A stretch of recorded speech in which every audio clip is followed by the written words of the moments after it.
A lot of people have a lot of different interpretations about how to use the body in the golf swing.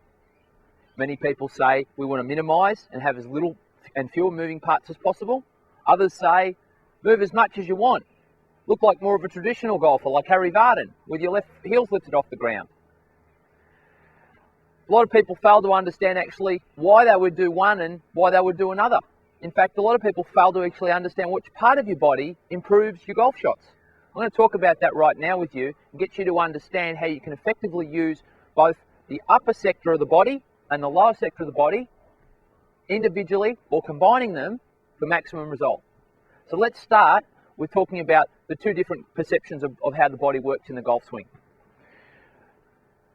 Very retrospectively, in the 1900s, many of golf swings looked much like this. We would say that they would be what we'd call maximum body participation golf swings. You would notice a very full hip turn, almost 60 degrees. You would notice the left heel pulled up off the ground.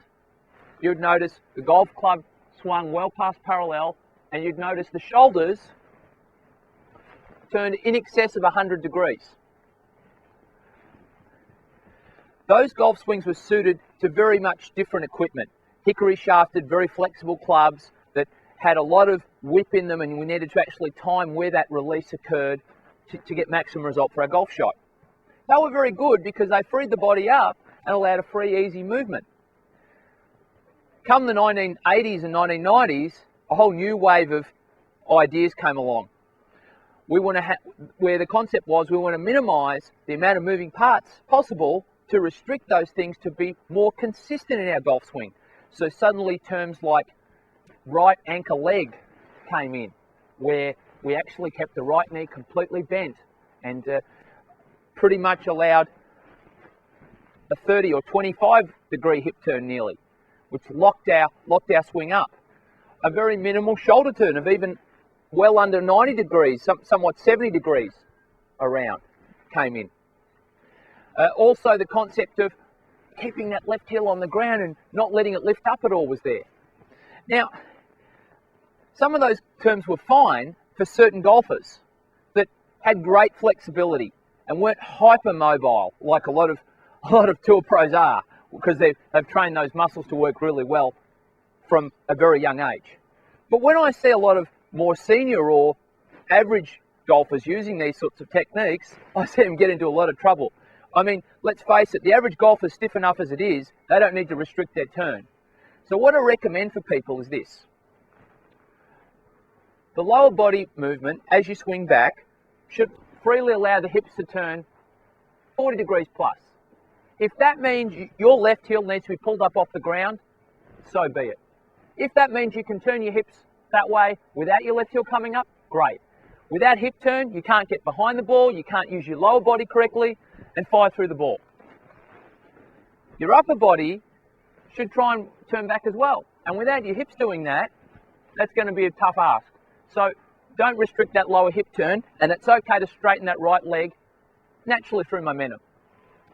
If you're very flexible and very mobile, more in the minority of golfers I see, then feel a bit of torque against your leg, your quad muscle in your right foot here. Feel that's actually resisting a little bit to actually tighten and structure up your golf swing. You can feel that if you like, because that'll actually provide you stability versus mobility, which is what the hypermobile golfer needs. Here's a couple of drills that you can do to actually see which area you're in and how to do it. Make a golf swing, just anchoring both knees, just using your upper body, and see how you go. Now, if that feels pretty easy for you, then I wouldn't be letting my left heel come up off the ground too much, because you're in that first category, and you're in the second category, which is the hypermobile golfer.